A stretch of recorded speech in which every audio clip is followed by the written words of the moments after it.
Now, Abathembu King Buyelekhaya Dalindyebo is expected to pay a courtesy visit to former President Jacob Zuma at his homestead in Nkandla. The King's visit is to check on the former president after his recent release from prison on medical parole. We're joined by political analyst Sandile Swana to discuss what to make of this visit. Does it even have any political significance? Mr. Swana, thank you very much for your time this afternoon. You know, many say nothing is as it seems in politics. What are we to read of this meeting between the former president and King Buyelekhaya Dalindyebo, who we could say now, at least because of today, oscillates between the EFF and the Zuma sympathetic faction of the ANC? What are we to read of this? I think first and foremost, that faction that you are referring to would be a faction that says Zuma must not go to jail because of his age, and King Dalindyebo has definitely made a pronouncement on that.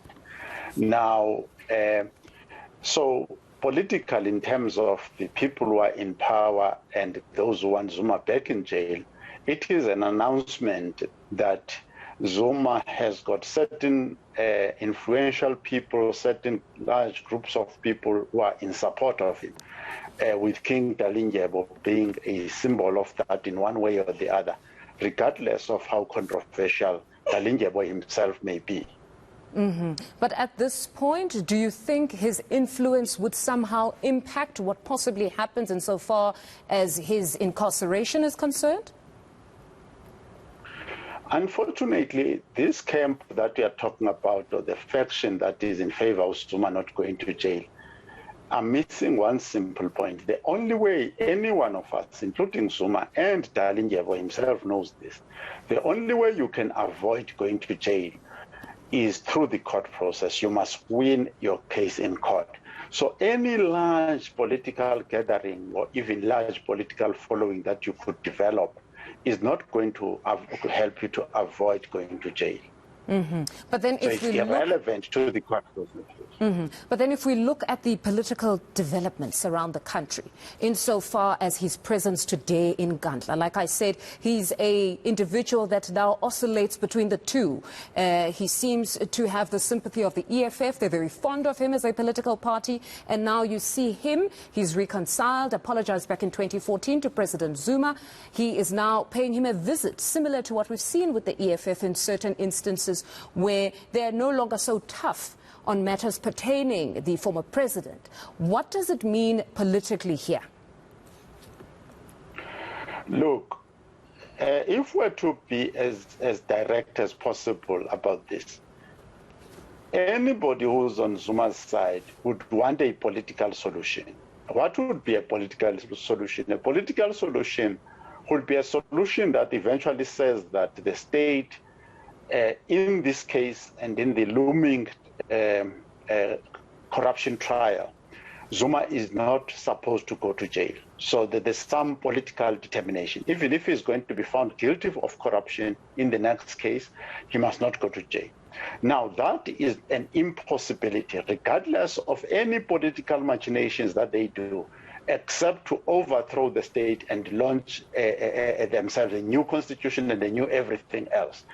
The period where the ANC or a faction of the ANC was able to take over the state and even control the security cluster, which includes the courts and what have you, and prosecutions and what have you, that period is over. Those things are not going to happen, which is why Zuma is back on trial for the arms deal. He has already been inside jail and is getting ready to go back there. So the other avenue they have is violence, whether you call it insurrection and whatever, and that option then will test the strength of our South African National Defence Force and the national intelligence. And I think there is no army that Zuma can raise that can overthrow the South African National Defence Force, even in its weakened form. Insofar as this political situation is, or political solution is concerned, it's an elective year this year for the African National Congress. It seems, according to some analysts, that possibly there is a leaning towards an RET-led ANC, RET faction-led ANC, that could probably change Zuma's fortunes.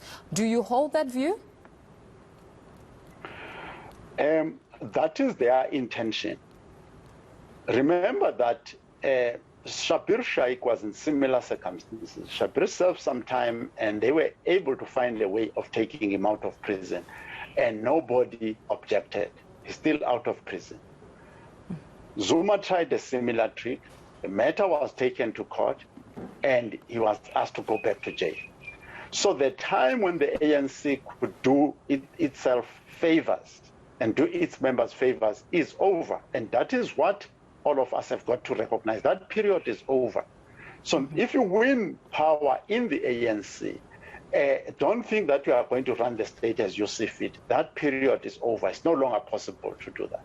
And then the EFF element. We've seen, like I've stated a bit earlier, that they've become somewhat sympathetic to Zuma's plight, perhaps the legal aspect of things. Now, when we speak of the EFF and perhaps their addition to the discourse around ANC succession matters, do they comment merely for the sake of commenting on big stories, or they fully appreciate their influence in politics internally, the ANC, as well as externally, and perhaps realize that ANC's hegemony is over and perhaps there could be a reconfiguration of the politics of the country where there could be an RET-ANC co-governing South Africa with an EFF? The EFF sees itself as a successor of the ANC. So the EFF is not even trying to help the ANC, regardless of which faction you come from in the ANC. The EFF has made it clear that their job is to, everywhere a point that could divide the ANC arises, they will accentuate, they will take steps that accentuate that division and strengthen the fight inside the ANC, because they see themselves as the successor of the ANC. Oh, right. So there are certain steps now. There are certain steps now that can happen. If the RET forces wins, that can even cause the ANC to lose votes even further. Ramaphosa has already shown us that he's unable to win elections either. So the EFF is trying to accelerate the demise of the ANC. They are not trying to help any faction in the ANC. Is it not then perhaps an even bigger strategy of theirs to say, perhaps let's sort of back the weaker candidate, if you will, within the ANC, because last time they actually decampaigned Nkosazana Dlamini, and at that time the president's popularity was far greater in South Africa, and that's how the ANC retained its power. So you don't think that at this point they're probably supporting one that they think the ordinary or the greater public might not support, by supporting perhaps a Lindiwe Sisulu in this instance? I think that once you've accepted that a lot of the opposition parties are aware that statistically, we know this, all of us, that the ANC is now below 50% on a national basis. Once they are below 50%, the next step is to say, what can you do to get them perhaps to 40 or even in the 30s? So if it means supporting Lindiwe Sisulu, first of all, immediately we are increasing the divisions in the ANC. We are accelerating the demise of the ANC. That does not mean Ramaphosa is becoming any stronger. Either way, Ramaphosa is losing elections on his own account. So my view is that the opposition parties, including the EFF, are preparing for a future of themselves and the funeral of the ANC at the same time. Then 2024 will certainly be a very, very interesting year insofar as coalitions are concerned.